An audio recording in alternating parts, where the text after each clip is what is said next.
임플란트라는 것도 한번 해놓고 나서 뭔가 영구적이라고 보시면 또 안 될 것 같아요. 무슨 말이냐면은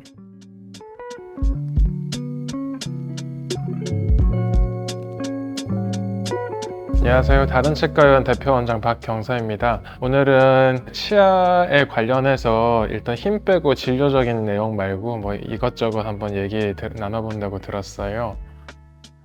원시인들의 충치가 아예 없었다라고 하기는 그렇지만 그래도 지금 유병률로 따진다면 훨씬 더 적은 상황이었다고 생각하시면 될 것 같아요. 치아가 왜 썩는지 그거에 대해서 생각해보면 아마 쉽게 아실 건데, 입안에 있는 세균들이 설탕을 먹이로 삼아서 산을 생성하면서 치아가 썩게 되는 건데, 결국에는 원시 사회로 이제 가게 되면 그때는 설탕은 고수하고 탄수화물보다도 약간 단백질 위주의 그런 식단이었다 보니까 요거는 치아 썩는 것부터로는 확실히 유리했던 것 같습니다. 아무래도 이제 농경 사회로 넘어가고 이제 가공을 하게 되고 설탕을 쓰게 되고, 그리고 그렇게 이제 넘어가게 되면서는 점점 확실히 썩는 치아 비율이 좀 점점 많아지면서 그때부터는 치과가 조금 더 활성화된 시기가 아니었을까 싶습니다.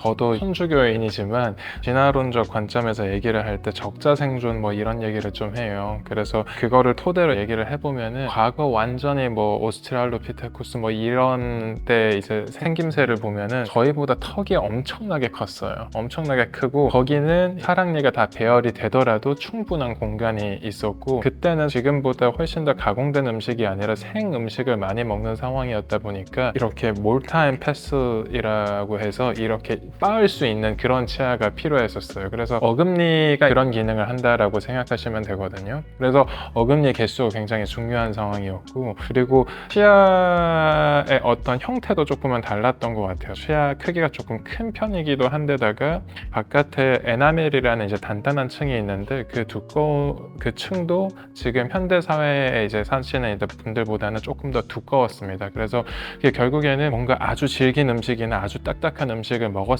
때도 잘 버틸 수 있는 그런 상황이었고요. 근데 점점점 이제 시대가 지나가면서 이제는 그렇게 하지 않더라도 살아남을 수 있는 상황이다 보니까 어떻게 보면 이제 사람들이 점점 턱 구강 구조도 좀 작아지고 이런데, 근데 사랑니는 이제 흔적처럼 계속 남아 있었던 것 같아요. 그래서 턱 크기는 작은데 사랑니는 있고 이러다 보니까 이제 삐뚤하게 난 경우가 훨씬 더 많거든요. 그러다 보니까 결국에 안타깝게 사랑니 뽑는다고 고생하시는 분들이 좀 많게 되는 것 같습니다. 제가 뭐 턱 크기를 주로 말씀드리긴 했는데 턱이 또 작으신데도 치아 크기 자체가 좀 작으셔가지고 사랑니까지 잘 배열이 된 분도 계세요. 그런 분들 같은 경우에는 굳이 뽑을 이유는 없는데, 그런 분들조차도 이제 가끔씩 보면 너무 후방에 있는 치아다 보니까 양치를 할 때 거기 칫솔이 잘 안 닿아요. 그러다 보니까 거기만 많이 썩는 분들이 계시는데, 그때는 권유를 드리게 되는 것 같아요. 요거를 뽑을 것이냐 아니면 치료를 할 것이냐 이건데, 그때는 이제 어금니 개수가 충분하고 막 그런 상황에서는 발치를 권유드리는 것 같긴 합니다.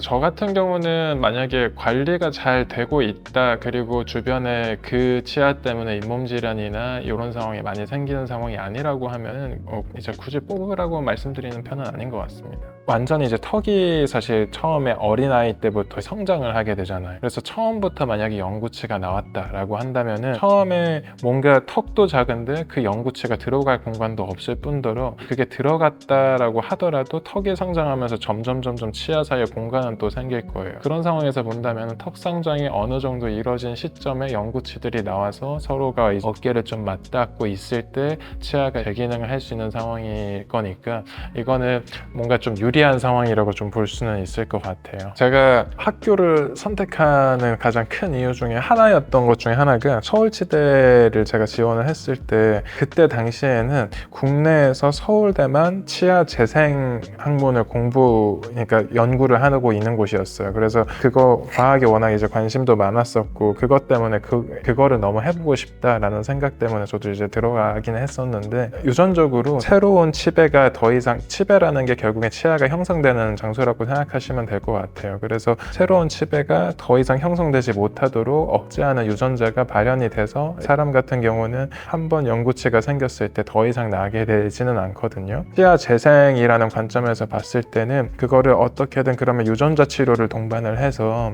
그 치배를 다시 형성을 해서 거기에 치아를 새롭게 다시 만들어낼 수 있지 않을까? 이것 때문에 이제 연구되는 학문이에요. 근데 아직 제가 처음 입학했을 때는 굉장히 초창기였었고요. 지금은 그래도 뭔가 동물 실험에서는 뭐 성공한 사례가 있다, 이 정도로 보시면 될 것 같아요. 근데 만약에 이게 성공적이라고 하면 너무 좋은 상황이 될 것 같아요. 무슨 말이냐면은 지금 임플란트라는 것도 조금 나이 연세 드신 분들은 아시겠지만 한 10년 전, 20년 전만 하더라도 임플란트가 일반화가 되지 않았을 때 완전히 스페셜리스트만 하는 그런 진료였고 국내에 많이 도입도 안 돼 있는 상황이었는데 지금은 이제 너도 나도 많이들 이제 임플란트를 하고 계실 건데요. 근데 임플란트라는 것도 우리가 뭔가 저작을 할 때 이제 씹는 맛이라고 하는 게 있거든요. 무슨 말이냐면은 이게 저작을 했을 때 그게 거기 치아 뿌리 쪽에 있는 인대가 뇌 쪽으로 신호를 이제 전달하게 되는데 그 느낌을 전달하는 게 인대의 역할이에요. 근데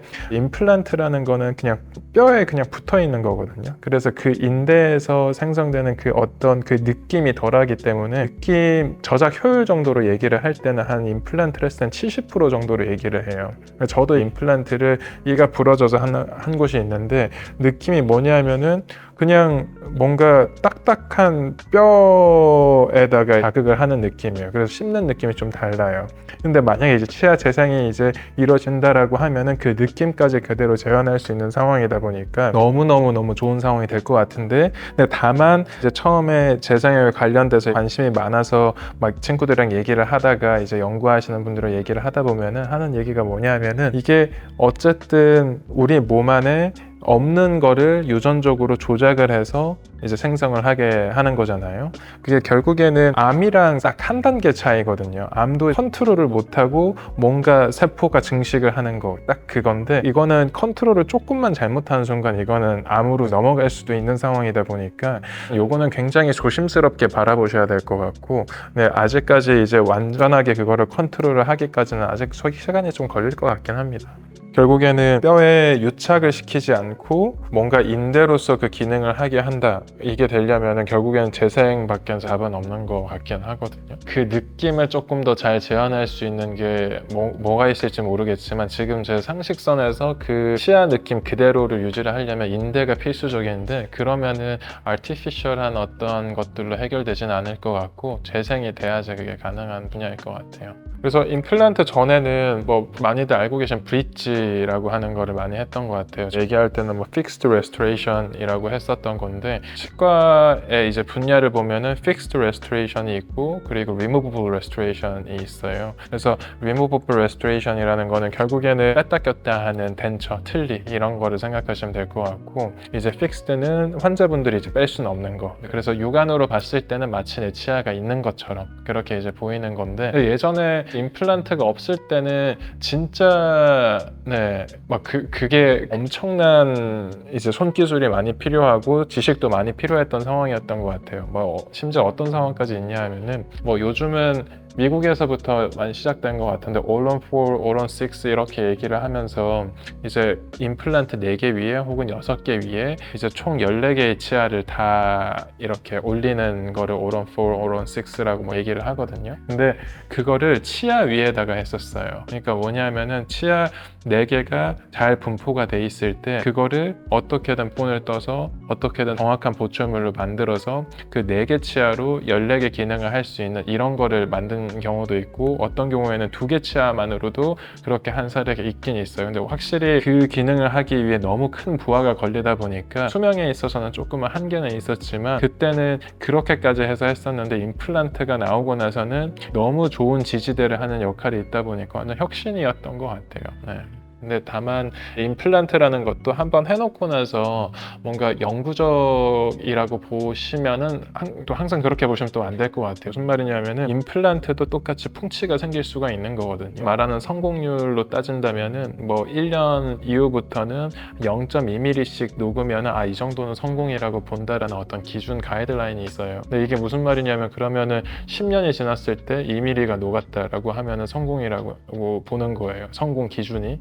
그러면은 임플란트 8mm 정도부터 이제 뭔가 시작을 한다라고 봤을 때 그러면은 8mm가 다 녹는 시점에 분명히 또 있을 거거든요. 그리고 또 너무 조금 남았을 때는 얘가 흔들거릴 수도 있을 거고, 그러다 보니까 임플란트가 한 번 하면은 그러면 나 이 다 뽑고 임플란트 할래, 약간 이렇게 넘어가시면은 안 되는 상황이에요. 그래서 총 인간의 어떤 수명을 생각하고 나는 차츰차츰 이 치아를 어떻게든 보존해가면서 이렇게 좀 가야 되는 그 상황을 사실 가능하면 생각하셔야 됩니다. 치아의 역사라고 할까요? 뭐 과거에 이제 원시인들 치아가 어땠냐, 뭐 이제 치아 재생은 어떻냐, 뭐 이런 전반적인 얘기 한번 나눠봤는데 결국에는 진료 얘기 안 하려고 했는데 진료 얘기 또 하게 된 것 같아요. 네, 일단 재밌게 들으셨으면 좋겠고요. 다음번에 또 재미있는 컨텐츠로 또 찾아오겠습니다. 지금까지 박경서였습니다. 감사합니다.